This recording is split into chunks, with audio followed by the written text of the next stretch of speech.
Lembrava, mas ele foi me apresentado através do Erci numa reunião da BQB. A gente se viu muito rápido e depois eu fui numa palestra dele na BRH, a gente conversou bem bacana e desde então a gente está conversando bastante, está falando e ele é uma pessoa, vocês vão perceber, é uma pessoa muito especial aqui para trazer o conhecimento. Ele traz o conhecimento de uma forma bem simples e bem contagiante. É mais do que uma peça fundamental ao nosso evento aqui também. Vou deixar vocês com ele. Obrigado, Fábio. Obrigado, viu? Cristóvão, parabéns, viu? Puxa vida. Pois é.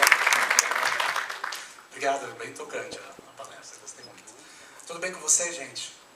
Bom, eu vou rapidamente me apresentar. A gente tem 1 hora e eu vou tentar nessa 1 hora ser bem como uma flecha, claro, conciso e conclusivo. Eu acho que vou falar bem sobre gestão, que de uma certa forma é a minha área.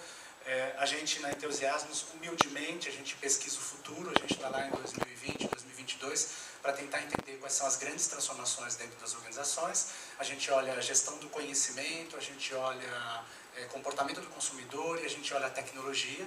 Aí a gente volta para o momento presente para ajudar as empresas, não só na construção do planejamento estratégico, mas no cascateamento, né? A gente usa um modelo de gestão chamado Balance Scorecard para fazer o desdobramento da estratégia. E tem um outro trabalho que a gente, nesse contexto de transformação, que é justamente o desenvolvimento da liderança, porque a gente considera o líder como o grande catalisador das grandes transformações que vão acontecer no futuro. Então, eu queria dar um recorte sobre gestão e falar sobre a gestão da singularidade, o que a gente tem trabalhado em relação a isso. Mas antes, eu sempre faço aqui uma espécie de homenagem ao que eu chamo dos heróis que já construíram o caminho de gestão, porque eu considero isso muito importante. A gente tem percebido uma geração que aparentemente tem uma dificuldade muito grande de ler e que tem uma dificuldade muito grande de olhar para o passado, assim, que quer tentar reinventar a roda, quer tentar fazer coisas novas. E a gente, quando olha o pavimento de gestão, por mais que se fale que hoje a gente tem uma gestão moderna e que precisa... Há alguns amigos meus que falam que a gente precisa largar tudo isso. Eu não necessariamente concordo com isso. Eu acho que a gente tem um conhecimento muito importante aí, e no que se refere mesmo à gestão, que é a essência da transformação, a gente tem muita gente importante. Obviamente eu ponho aqui o Drucker no centro. Eu vou indicar só 2 pessoas que eu considero super bacana. O Henry Mintzberg, que na minha opinião seria hoje o cara que substituiria o Peter Drucker. Muita gente fala do Jim Collins e eu acho super bacana, mas ele tem uma pegada que eu gosto muito, que é uma gestão da prática, né? Assim, que não que a ideologia não seja interessante, mas que ele fala de gestão, das dificuldades dos gestores, de todas as dificuldades que cada vez são maiores. E aí eu vou indicar também para vocês os queridos aqui, ó, que são os 2 vovôs, o Nonaki e o Takeuchi, que são considerados os pais da gestão estratégica do conhecimento. E eu vou falar muito sobre isso, porque, no fundo, falar sobre futuro é falar sobre como criar constantemente conhecimento relevante, né? Ou seja, como potencializar o processo de conhecimento dentro da organização através, né, e com os próprios gestores, ou seja, com a própria contribuição do conhecimento do talento e dos gestores. Tá? E eu vou fazer um recorte também aqui, que é um recorte de gestão, ou seja, eu vou falar daquilo que a gente tem vivido nessas organizações, de como a gente tem trabalhado nesse contexto. Então, assim, 1 minuto, né, se a palestra durasse 1 minuto, esse seria 1 minuto. Eu quero tentar mostrar para vocês o que a gente está chamando da era da singularidade. E leia a singularidade aqui, eu vou aprofundar mais, como um momento histórico único. Né? Assim, é como se a gente pudesse ver com o advento da tecnologia, onde todo o processo muda drasticamente. Quando a gente vê lá no futuro, onde a gente tem nanorobôs, ou nanobiologia, ou nanotecnologia, que vão estar no nosso corpo, ajudando a curar um monte de doença, ou fazendo uma mudança drástica na sociedade, isso é um momento único, é o que a gente não viu. A gente tem falado muito também com um refinamento da qualidade com nossos clientes e nossos funcionários, que é a ideia de tratar o ser humano como sujeito. A gente olha na cadeia, na timeline, e a gente começa a perceber que a gente tinha um tratamento do funcionário ou do cliente como massa. Depois a gente passa por um tratamento de estatística, a gente lê uma parte, quem faz mais, quem faz menos, e hoje a gente vê como sujeito mesmo, a sua própria singularidade. E a terceira, também a gente fala muito da gestão singular, ou seja, que é uma gestão não só diferente, mas uma gestão que faça diferente para o processo de desenvolvimento da sociedade e da comunidade também. Então, assim, essa é uma síntese e eu vou aprofundar nesse processo. Então, assim, a mensagem que eu gostaria de deixar com vocês, que é uma mensagem forte, a gente está expandindo um novo paradigma. Não é um novo paradigma, a gente está num processo de expansão desse novo paradigma. Ou seja, é a expansão de um paradigma onde a gente consegue sim viver juntos entre o coletivo e o singular. Porque não sei se você percebe, tem um monte de gente que adora fazer essa divisão do coletivo e do singular. Ou seja, não, mas se é coletivo eu perco a minha singularidade, perco a minha individualidade. Não, mas se é singular eu não contribuo para o coletivo. Há uma divisão desse processo, assim como a gente tem essa divisão do comum e do diferente. É difícil para a gente. Então a gente tem vivido uma nova era, que eu chamo de expansão, ou seja, desta oportunidade, desta possibilidade que eu considero fantástica, de, neste novo paradigma, juntar essas duas coisas. Ou seja, eu posso expandir o coletivo a partir do desenvolvimento singular. Eu posso fazer isso. Eu não preciso abdicar da sua individualidade por todo. E ao mesmo tempo, quando você trabalha a sua singularidade, você também contribui para o todo. Então, se a gente olhar organizações mais modernas, como, por exemplo, o Cirque du Soleil, ou o próprio Pilobos, ou a 3M, por exemplo, que eu tenho trabalhado, não existe muito essa separação. Existe essa clareza de que a gente pode contribuir através da singularidade e a gente pode aproveitar o coletivo para o prol do próprio sujeito. Então é uma nova forma, é uma expansão desse novo paradigma, é isso que eu quero dizer. Há possibilidade de a gente melhorar o coletivo melhorando o singular. E o singular, quando eu melhoro a minha força, inevitavelmente isso não fica só para mim, não é um sentido egoísta. Quando eu melhoro a minha potência, isso esbarra no coletivo, isso melhora tudo. Isso é o que o Nonaka também já trabalhou há muito tempo, né? Eu vou falar um pouco deste conceito e, obviamente, vou tentar também trabalhar a prática, né, para não ficar só no conceito. Então, eu vou mostrar a gente vai, de uma certa forma, mostrar o impacto dessa metodologia. Então, assim, a gente tem trabalhado há muito tempo nisso e tem percebido que olhar a gestão de forma singular tem aumentado a performance, o engajamento e a retenção, uma coisa muito difícil hoje no RH, né? Mas, principalmente, a construção de conhecimento e a retenção do conhecimento, que a gente considera super importante. Então, eu vou fazer esse paralelo em 3 momentos. O primeiro momento, eu vou mostrar para vocês por que a gente está falando de singularidade. Vou tentar mostrar essa cadeia de desenvolvimento. O segundo, como que essa singularidade tem ajudado a potencializar as empresas, os líderes e as equipes. E a terceira, obviamente, o que a gente faz para isso? O que a gente tem feito? É um pouco do know-how. Se tudo der certo, sobra um pouquinho de tempo para a gente poder conversar. Tá bom? Então vamos lá. Falar desse processo da evolução é conseguir tentar organizar não só o que aconteceu até aqui, mas a gente tem um trabalho de estudo para, humildemente, tentar se antecipar a esse futuro. Né? Porque o que a gente tem percebido que a gestão brasileira é uma gestão que vai se transformando a partir daquilo que aconteceu agora. Ela tem uma dificuldade muito grande de se antecipar o cenário. Mas como os cenários estão sendo cada vez mais rápidos, as mudanças estão engolindo as empresas e não o contrário. Então a gente tem trabalhado de uma forma de tentar olhar um pouquinho para frente para pegar a onda antes que ela se forme. Porque se você pega enquanto ela estiver formando, provavelmente você vai tomar um caldo e, com todo respeito, é o que a gente tem visto na gestão brasileira. Um caldo, uma dificuldade enorme de fazer essa transição. E aí a gente tem as Lean startups que são fantásticas, que têm esse mesmo processo, que conseguem surfar, que conseguem trabalhar.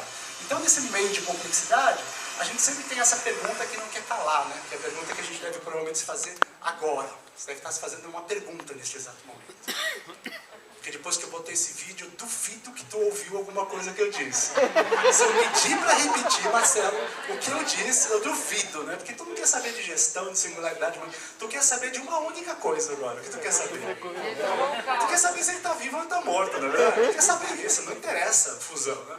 O Chaplin dizia isso, eu gosto muito de falar o Chaplin aqui. Se você tivesse acreditado na minha brincadeira de dizer verdades, teria ouvido verdades que temo dizer brincando. Tá? Então sim, a gente tem trabalhado todo esse contexto de singularidade, de olhar para o futuro, para tentar ver como é que a gente entende estas novas ondas e como é que a gente se prepara como empresa, como equipe, como organização, para dar conta de surfar essas big riders. Esse é o trabalho. Isso não acaba nunca, a gente já percebeu. Né? Então, o que a gente tem chamado dessas ondas? Porque eu tenho considerado aqui no Brasil muito desafiador. Para algumas empresas que estão em níveis um pouco mais tranquilos, né, quando você tem uma onda que é tranquila, você vai lá, procura a melhor empresa, resolve o processo, aprende, fantástico. Quando você está surfando num processo complicado, você então tem que analisar mais, olhar mais esse processo, entender isso. Quando vem para cá, aí o desafio é grande. Né? Porque aí você tem que ter uma outra cadeia de conhecimento para lidar com este processo. Então, o que a gente tem tentado fazer? Ajudar a organização a se organizar efetivamente para poder lidar com esses movimentos que estão acontecendo cada vez mais rápidos e cada vez mais complexos. O Fernando falou hoje de manhã, quando eu cheguei bem no momento que ele estava falando sobre isso, me corrijam, por favor. Ele estava dizendo que a gente precisava ter toda a gestão da estratégia num único papel. Era isso que ele disse? Não é isso? A gente chama de one page, né? Ou seja, de ter a gestão estratégica num papel. Eu concordo plenamente. E se eu puder, humildemente, eu gostaria de acrescentar mais uma coisa. Mais um papel, né? Que é o papel que a gente está tentando acrescentar nessa história. É o papel de onde o talento se encaixa nessa estratégia. Porque isso é muito difícil. Porque, na verdade, a gente manda a estratégia uma vez, via e-mail, e aí o cara pega isso aqui, ó, né? E não consegue entender onde ele se encaixa nisso. Onde ele quer trabalhar, onde ele pode contribuir, o que ele pode fazer. Então a gente tem percebido, mais do que oferecer a estratégia, que é algo muito importante, é entender e ajudar o talento, seja o gestor, seja a equipe, a se localizar nesse processo, a compreender como ele pode contribuir e como a gente pode ajudar nessa questão. Então esse é um pouco da essência da singularidade. Então por que a gente está falando isso? Porque o que eu tenho visto cada vez mais é um desafio constante das organizações em produzir essa verdadeira gestão. E o que é essa verdadeira gestão, se não a gente conseguir organizar todos os elementos que são importantes dentro da empresa, focados num propósito, porque é isso que dá a liga entre o comum e o singular. Né? Porque entre crescer o coletivo e crescer o singular, isso é possível quando tem uma cultura onde a gente entende claramente o objetivo maior. Aí é possível, não tem nenhum problema. Quando eu falo singularidade, não é você fazer o que quer nem não quer na empresa, né? Ah, entendi uma potência, agora eu vou fazer o que quer. Não, não é bem assim, porque você precisa estar ligado a esse propósito. Então, o que a gente tem percebido? Entender o contexto é super importante para depois clarificar o propósito e entender como os gestores e como as organizações estão gerenciando esse elemento. Como a gente pode fazer isso para potencializar o processo, tá? Então, vamos lá para a circunstância rapidamente. Um pouquinho de história, né? Quando a gente fala um pouco de singularidade, de onde surgiu isso?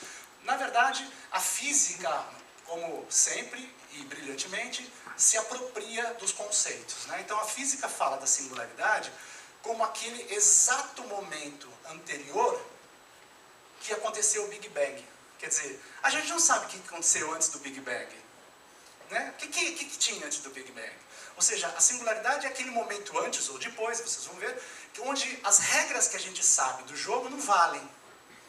Onde o que a gente sabe é incerto, porque a gente ainda não entendeu a regra do jogo.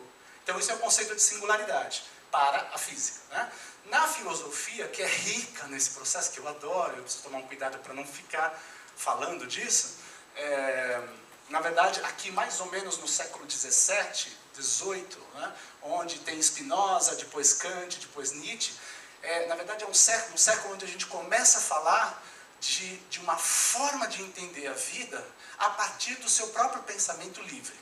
Ou seja, a gente deixa de emprestar o conhecimento que apareceu e a gente passa a pensar, tentar entender esta própria vida por si próprio.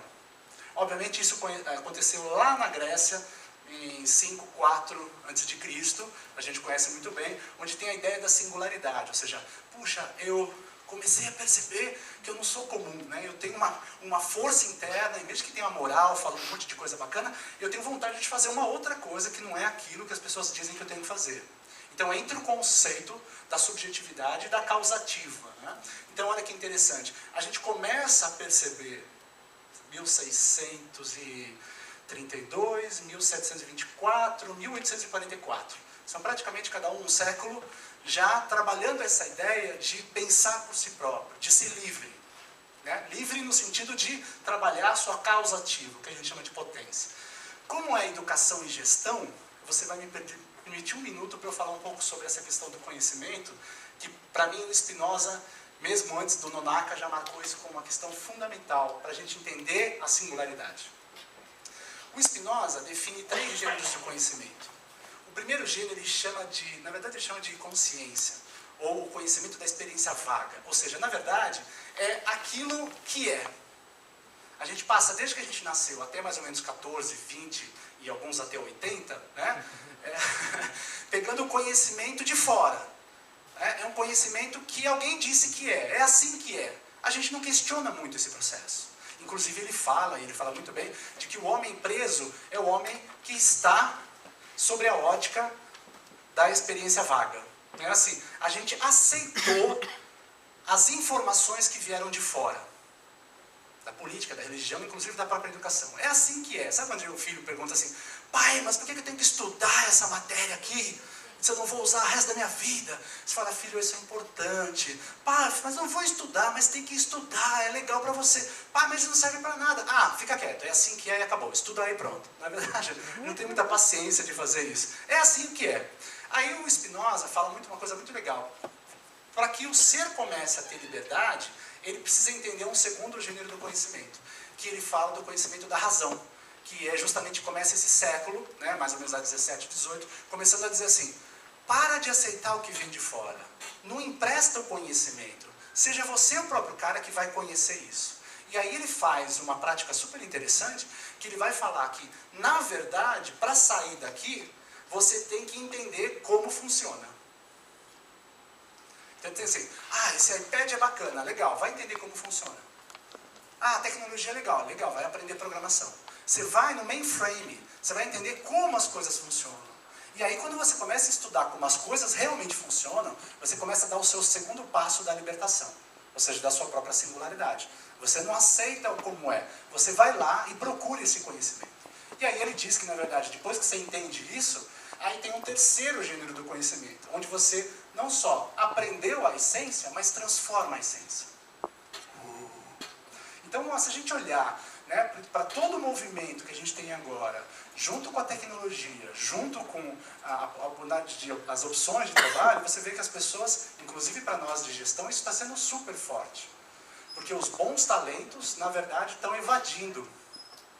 Né? Então, assim, quase 70% dos talentos que se formam numa faculdade, não se formam para trabalhar numa empresa. O sonho deles é criar a própria empresa. Então a gente está num movimento interessante de criação. Né? Vocês provavelmente são provocados pelo coração de vocês quase todo dia, dizendo, tem que fazer alguma coisa, tem que fazer alguma coisa diferente. Quero fazer uma coisa para mim nova, né? Quero buscar uma coisa nova. É uma sensação de posse, né, da sua própria causa. Então isso é interessante porque eu vou marcar muito esse contexto aqui na gestão já, tá? Aí vem esse cara que é muito legal aqui, o Werner Wing, que escreveu True Names, que é um escritor de ficção científica, que ele retomou o trabalho de singularidade, mas usando singularidade como aquele momento onde a inteligência artificial é maior do que a inteligência humana. Uau, só que ele gerou um drama, né?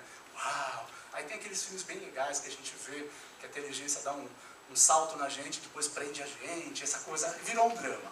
Mas a verdade é que o cara bacana hoje é esse aqui, ó. Com todo respeito aos outros, mas esse cara chama Raymond Kurzweil, e ele tem uma universidade da singularidade lá no Vale do Silício, onde ele trabalha com o que ele chama de tecnologia amigável. E ele chama de singularidade tecnológica porque, na verdade, ele fala mais ou menos de novo desse momento único. Ou seja, a tecnologia vai criando uma evolução e chega numa curva tão vertical que passa o processamento humano. Então é aí que ele fala assim, ó, em 2029, já, a gente vai ser híbrido. Né? Nós vamos ser híbridos de materiais orgânicos e não orgânicos. E não tem medo disso, porque isso vai gerar câncer, vai curar o câncer, vai curar diabetes, vai curar uma série de coisas e vai aparecer uma série de coisas em termos de tecnologia. Então o que ele fala? Ele fala que mais ou menos em 2029, esse computador vagabundo que eu tenho aqui, ó, já vai ser mais inteligente do que eu mesmo. Né? E ele fala que em 2000, mais ou menos em 2055, esse computador vagabundo aqui vai ser mais inteligente do que a humanidade inteira. Mas não é para a gente ficar preocupado, é para a gente entender a possibilidade disso. Mas a gente ainda tem provavelmente uma mente de ficar mais preocupado com isso do que entender como usar isso para expansão, ou até, filosoficamente, para a liberdade humana. Aí, finalizando essa era, a gente vem com esses caras super legais aqui de marketing, que olhou para isso e disse, bom, o mundo está mudando tanto que não dá mais para tratar as pessoas como massa. Não faz mais sentido. Por favor, com todo respeito, sem querer ofender ninguém, né? Levanta a mão para mim, quem já teve em casa uma televisão com seletor rotativo de canal? Olha, tem gente que não tem, né? Que bacana, né? Já teve, né? Você lembra que nessa época você era o controle do seu pai? Você lembra disso? Você era o controle remoto do seu pai. Não tinha controle remoto, era você que era o controle remoto. Ele estava lá na boa e falava assim, filha, troca lá. Você ia lá, pé da vida, né? Ai, que saco. Aí quando o controle saía, alguns não saía aquele controle, né? Se girava, não entrava, era uma loucura, né? Quantos canais tinham? 12 a 13 que funcionavam, dependendo da antena e dependendo do bombril, eram os 2, 3, né? Tinha bombrios, eu tenho certeza que você botava o bombril ali, né? Então, naquela época, né, tinham 12 canais, né? Um pouquinho menos, tinha... Exatamente, é de 2 até o 13. Aí houve uma grande mudança, não houve? Quando entrou a TV a cabo, que tinha o 25, 26, dobrou, fantástico. Depois de um tempo normalizou, não normalizou? Aí alguém dobrou de novo, por 50. Hoje tem quantos? 120 mais 120 de HD. Né? Agora me diga se você já não passou por essa experiência. Sábado à tarde, domingo à tarde.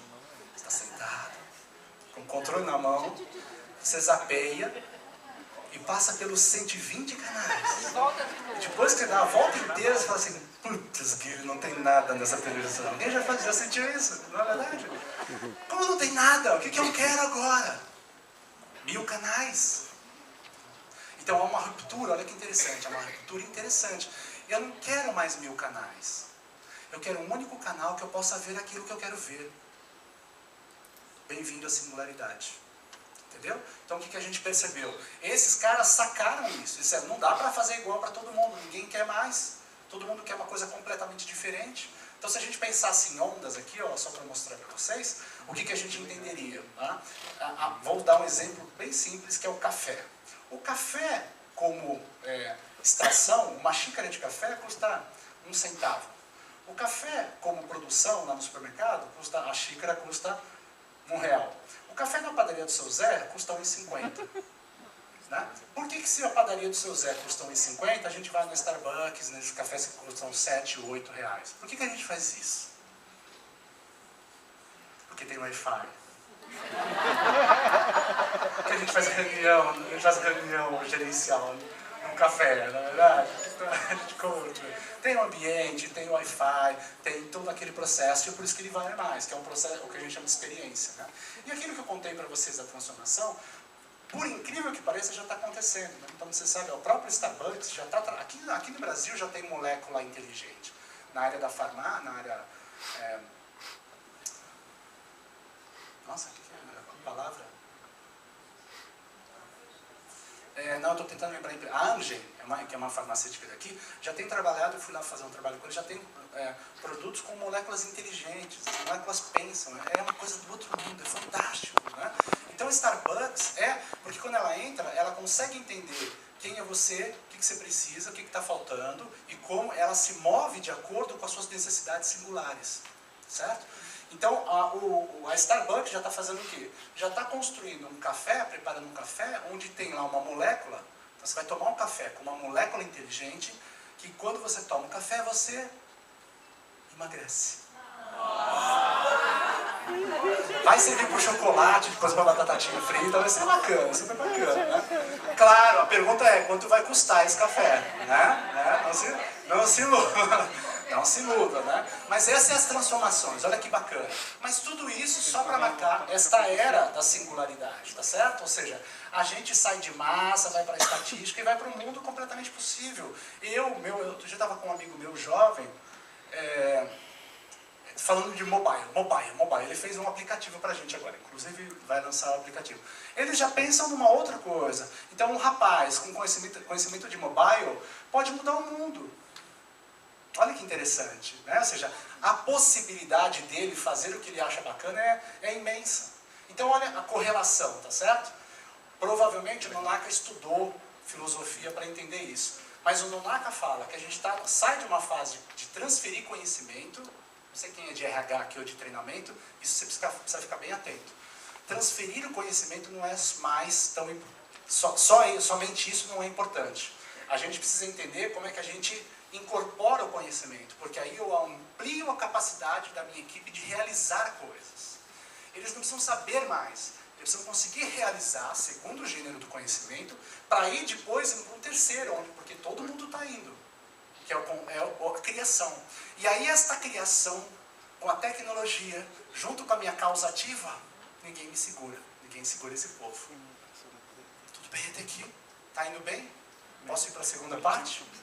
Finalizou. O que a gente tem visto? Isso é o que eu estou falando sobre a era da singularidade, né? Eu saio de massa, onde eu sou um número, que eu ainda tenho empresas que me relacionam assim. Eu vou para a estatística. A estatística é o seguinte: as pessoas vêm me chamar para fazer um trabalho de singularidade. Eu falo, tá, qual é o seu indicador de singularidade? Ele fala assim, a gente está super bem aqui, 74%. Mas aí eu vou ver que os 4 principais talentos da empresa foram embora. Aí eu pergunto, mas por que você foi embora? Porque a empresa não me reconhecia como tal.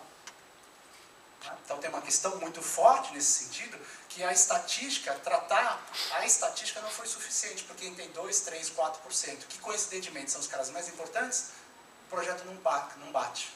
Então tratar sobre estatística pode levar a este processo. Por isso que a gente está indo nesse contexto de olhar para esse ser, não como uma massa, não como uma estatística, mas principalmente como aquele que pode colaborar e desenvolver a si próprio. Pronto, segunda parte. Aí a gente cai, então, na gestão da singularidade. A gente criou essa definição porque ela parece bem apropriada para a gente. Ou seja, essa capacidade que a organização, ou que o gestor, tem para conseguir oferecer estratégias diferenciadas, ou práticas de gerenciamento diferenciado, ou tratativa diferenciada, para os diferentes talentos, que estão em diferentes níveis de entrega, de conhecimento, de engajamento também, porque ninguém é igual ali. Tudo bem até aqui? Então o que a gente tem visto? Da onde surgiu esse processo? Surgiu justamente da minha angústia como consultor, porque como consultor o que você tem que fazer? Né? Como consultor você está sempre triangulando, porque você está sempre tentando trabalhar os resultados da empresa, mas também trabalhar os resultados do talento. Você não trabalha só a empresa e esquece do talento, e você não trabalha só o talento e esquece da empresa. É uma triangulação muito bacana e bastante desafiadora para fazer. E aí, lá atrás, em 2003, aí eu comecei a ficar incomodado, porque o gestor sempre me chamava e dizia assim, Edu, estou com um problema aqui na minha equipe. Então a minha equipe não está batendo meta, ou a minha equipe está desengajada, ou a minha equipe não tem conhecimento necessário. E quando eu ia ver profundamente, eu percebia que quando ele dizia a minha equipe, não eram os 30. Eram os 2, 3 da equipe. Então quando ele dizia, eu tenho problema com a minha equipe, não era com a equipe inteira. Estava generalizado. E quando eu assistia a reunião estratégica dele, eu ficava com vergonha até. Porque o gestor, que a gente chama de modernidade, fazia o seguinte, a equipe não bate a meta há 3 meses. O que o gestor, estou generalizando aqui, que eu estou chamando de moderno, de tradicional. O que o gestor tradicional fazia? Chamava todo mundo na sala e dava uma bronca em todo mundo. Ou dava uma lavada, ou dava um feedback em todo mundo. Tá? E aí ele fazia o quê? Ele dava uma bronca em todo mundo, orientava todo mundo, fazia um raft para todo mundo lá. E aí, quando eu ia aprofundar e investigar o que estava acontecendo, eu entendia sempre isso. Ó. Tinha uma parte da equipe que já batia a meta e estava levando o ralo. Este mesmo cara que levava o ralo, depois ele ia fazer rafting, ele andar na brasa, ele fazer alguma dinâmica motivacional, e depois ainda ele passar um dia inteiro num seminário de alta performance, pé da vida, porque ele já sabia tudo, porque ele sabia mais que o instrutor, porque era um cara que trabalhou. Se você, não sei se alguma vez na sua vida você já passou por isso. Se você passou por isso, qual é a sensação que dá? A mesma sensação que está levando as pessoas, os bons talentos embora. O cara fala, isso aqui não é para mim, cara. Eu vou criar um novo projeto, porque o cara não está entendendo quem eu sou. Então o que a gente percebeu? Se a gente pudesse oferecer conhecimento diferenciado para os diferentes talentos, opa, teria uma mudança fundamental no resultado, que aparentemente é o que interessa à organização. Mas para a gente o que interessava era manter os talentos aqui, e mais ainda, a gente queria quebrar esse paradigma de que só alguns conseguem. A gente queria quebrar o paradigma que o conhecimento só valia para alguns. A gente queria entender este conceito central, que a gente podia melhorar através da singularidade. Ou seja, todo mundo sai ganhando. Não só alguns pontos, tá certo? Então o que a gente percebeu, o que a gente fez? A primeira coisa que a gente teve que identificar era justamente, a gente começou a olhar os quadros de performance que você deve ter lá na sua empresa, e a gente começou a perceber, sim, que tinha um processo diferenciado. Tem produtividade diferenciada mesmo, a gente não precisa esconder isso. Tem 85 anos de estudo mostrando que nós somos diferentes em termos de produtividade. Então o que a gente começou a perceber? 3 coisas que a gente fez aqui para a palestra, aqui rápido, né? A gente começou a entender, bom, não adianta falar que todo mundo é igual. Sabe aquela frase que a gente diz no final do ano para a equipe? Que as pessoas são o ativo mais importante para todos? Sabe aquela frase que ninguém mais aguenta, mas que a gente ainda diz para eles? Não são, gente. Tem gente que a gente não é importante. Com todo respeito. Né? O cara que atende mal, o Cristóvão, não é importante. Está fazendo algo bem errado. Tá? Então, o que a gente começou a perceber? Não é todo mundo que é bacana. Né? A gente tem que entender quem são esses caras e a gente tem que entender como processo de direito e como processo de potência em que fase eles estão. Porque você sabe disso. Tem gente que vai super bem, não tem? Tem gente que vai andando, tem gente que vai abaixo, a gente sabe disso. Isso não é para classificar, isso era justamente para fazer o que Aristóteles disse e que todo o gestor moderno precisa saber, em termos de gestão do conhecimento. Ou seja, se este cara está aqui, o que ele precisa para melhorar? Que é diferente deste cara aqui. O que ele precisa? Que é diferente deste que ele precisa. Entendeu? Aí a gente começou a ficar empolgado. Porque, na verdade, obviamente não foi só a gente que olhou isso, o Peter Drucker já falava muito sobre isso. Né? É a primeira lição dos mentores dele. Né? Ele fez um livro escrevendo um livro onde tem um capítulo onde dá 5 lições dos mentores dele. Né? E o Han Charan, que também é um cara da nossa área bem bacana, estava dizendo isso, ó. Gestor que é gestor precisa avaliar cada talento em profundidade com o máximo de precisão possível. Talvez lá atrás não dava, agora está dando. Neste momento está dando porque a tecnologia está ajudando, tá certo? Então o que a gente olhou aqui rapidamente? A primeira coisa que a gente foi ver foi o seguinte: vamos, por favor, né, não olhar como o talento trabalha, mas não do que ele diz, e sim como efetivamente ele está lá. O que ele está fazendo, essa é a grande diferença. Então o que a gente percebeu?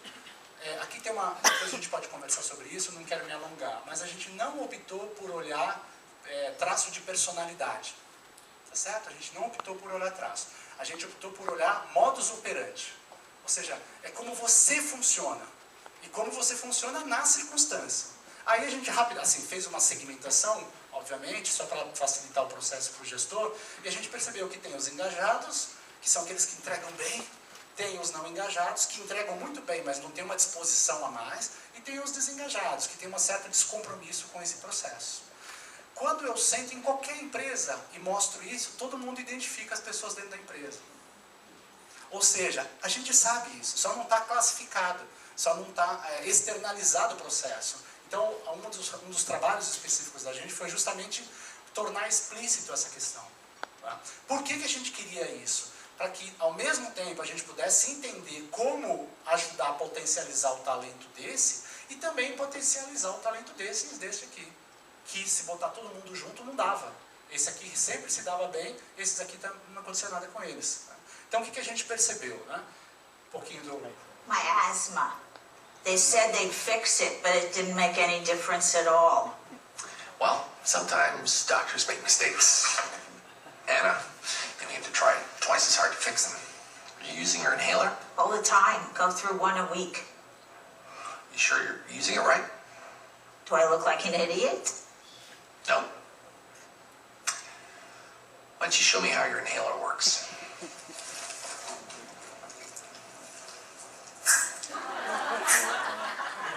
A cara é a melhor, cara. A cara é tudo dele, né, bicho? Adoro o House. Mas, ó, esta é a questão que o RH fica muito chateado comigo. Não é acreditar no cara.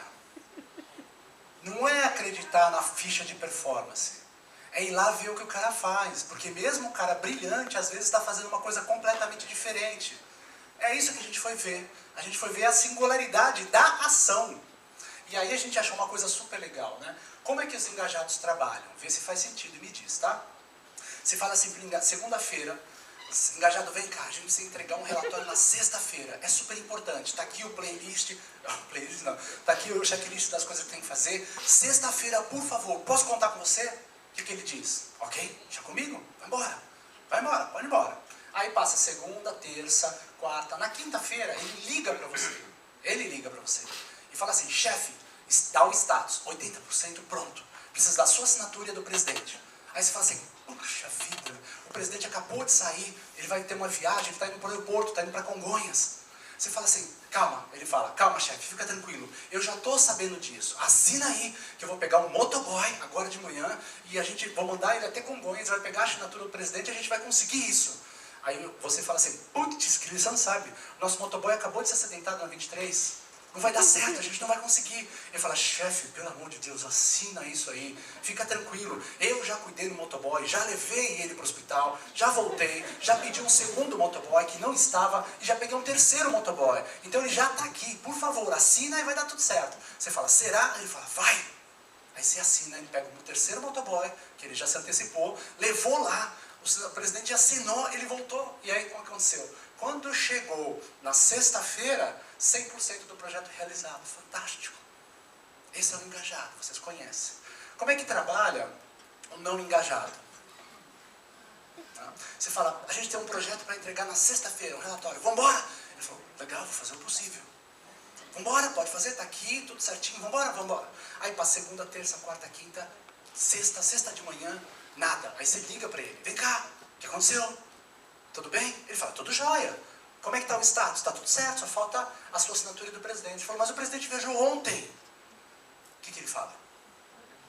Viajou ontem? Ah, não sabia, né? Poxa, que azar, né? Aí você fica pensando, cara, mas o engajado já conseguiu resolver tudo aquilo. E esse aqui não conseguiu muito. Você não sabe se dá uma bronca ou se você releva, né? Você fala assim, bom, também são questões diferentes, tudo bem. Mas o fato é que na prática atrasou, porque o presidente vai chegar só na terça, 5 dias de atraso. Agora vocês vão me dizer como trabalha o desengajado. Tá vendo? Vocês sabem disso.